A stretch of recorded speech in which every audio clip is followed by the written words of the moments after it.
Hi everyone, my name is Vaughn, and along with me is my mate, Reese. Um, and thank you for joining us today. This presentation is for group activity number one, where we'll share some important insights about the Philippine economy, how businesses and governments use data to make decisions, and how financial tools like forecasting and break-even analysis help us plan for success. So let's get started.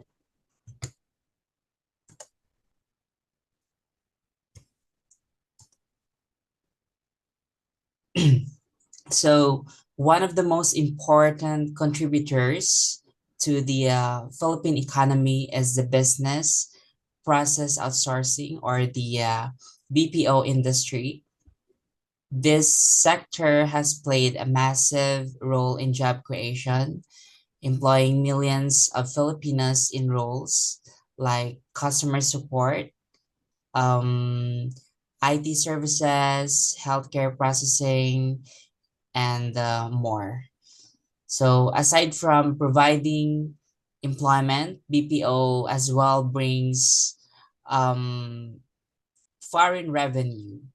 So since most of the clients are international, the money they pay contributes to the GDP and foreign exchange, which helps stabilize our economy. So what's impressive is that even during crises like the pandemic, the BPO sector adapted quickly, shifting to remote work and continuing operations, proving its resilience and importance. So the quantitative methods used by the government. So as of now, how does the government make national level decisions? So it uses quantitative data like population stats from the Philippine Statistics Authority, or PSA, GDP growth trends, inflation rates, and employment figures. Those are to guide policies. So, for example, the during the pandemic, the government had to decide how to allocate limited funds, and the data helped determine which region or regions needed more ayuda. So, where hospitals were overwhelmed, and how to plan transportation and quarantine zones. So, this shows that data isn't just numbers. It drives real decisions that affect the lives of many.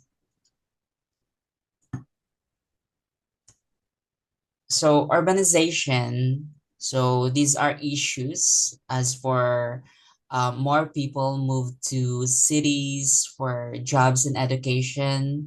So urbanization becomes a double swords. A double-edged sword.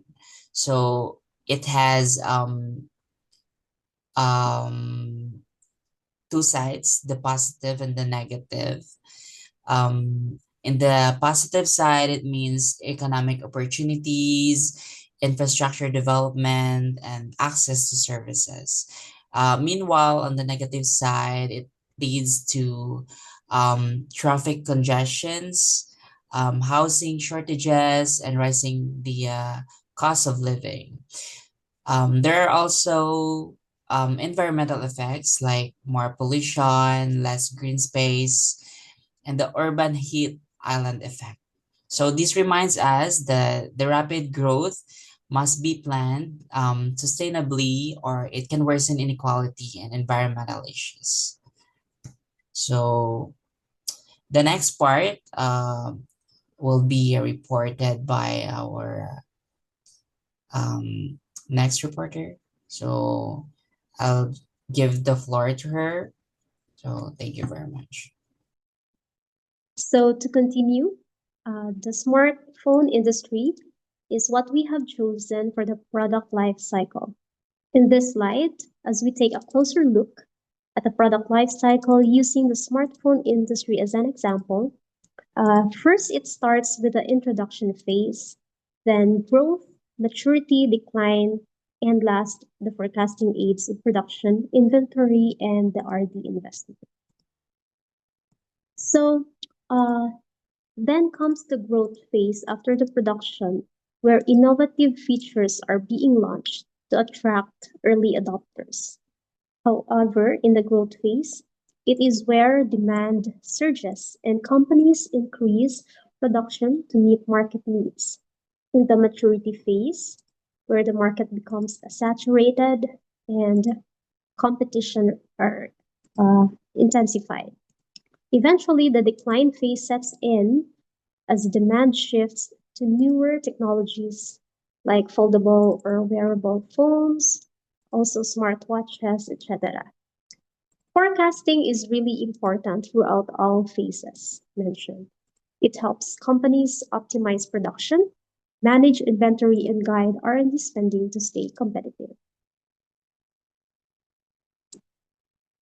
For the forecasting 2025 sales, we are given the XYZ Iloilo Trading Incorporated as an example. Along with the data given, uh, we have here the naive method for XYZ. The first method used, this simply assumes that the next year's value um, will be the same as the last recorded value. So in using this approach, the 2025 forecast is 170 units. Though it's easy to use and requires minimal data, but it doesn't consider trends or seasonal effects, which can make it risky for the long term planning. Next, the moving average, the 3 year period. Uh, Here, we take advantage of the past 3 years to smooth out fluctuations and get better estimate. The result is a forecast of 169.33 units for 2025. This method is more reliable than the naive approach when there's variability, but it treats all 3 years equally, which can sometimes ignore recent shifts in trends. Next, we have the weighted moving average. With the weighted moving average, we assign different weights to each of the past 3 years, giving more importance to recent data. This gives us a slightly lower forecast of 168.33 units. It's more responsive to recent changes in trends, making it a strong option for decision making in businesses where conditions are changing quickly. The last is the exponential smoothing. In this method, we apply smoothing constant here of zero point zero 0.01, which prioritizes recent data while this factoring in past trends. This results in a forecast of 168.90 units. It is especially useful for short-term forecasts and when we want to continuously update predictions as new data comes in. Based on the forecasting analysis or XYZ Iloilo Trading Incorporated's sales data, exponential smoothing emerges as the best forecasting method. Here's why. One, it has the lowest forecasting error. Exponential smoothing has the lowest mean absolute deviation of 2.819 and mean squared error of 11.496. It indicates that its predictions are closest to actual sales values compared to other methods. Second, it is the best balance of trend and variation. With an alpha of zero point 0.1, it strikes a balance between recent trends and other historical variation, making it suitable for sales forecasting. Third, it has accurate predictor. Its low mean absolute percentage error is 1.67.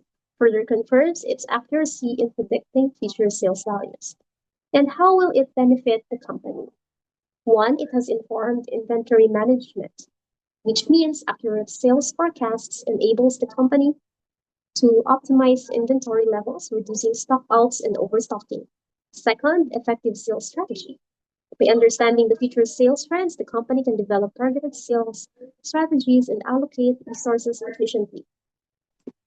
For the break-even analysis of the BST Incorporated, in this scenario, as you take a look at this next slide, the BST Incorporated wants to know how many units they must sell to avoid losses.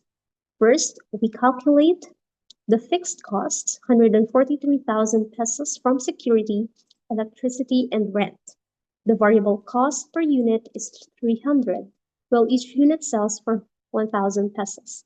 Using the break-even formula, we find they need to sell at least 200 units to cover all costs.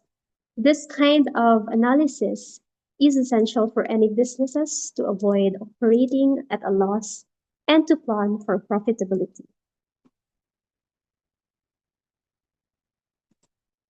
Next, when asked by the uh, VU's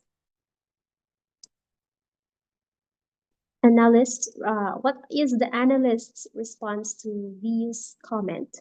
So here, VU, who has no financial background, claims that we don't need to solve for the break even. But as financial analysts, we know this isn't advisable. Every financial decision must be backed by data. Skipping analysis can lead to poor decision and financial losses. That's why tools like forecasting, costing, and break-even analysis are crucial. They guide companies in making smart and data-driven choices. All right. So to sum up, the Philippine economy is shaped by the powerful industries like BPO and supported by the government planning that relies on data. So businesses use tools like forecasting and break-even analysis to make informed decisions. Urbanization, while beneficial, must be managed wisely. And this activity showed us how everything from the national economics to business planning is connected by data and a smart analysis. So I think that's it. And thank you for listening.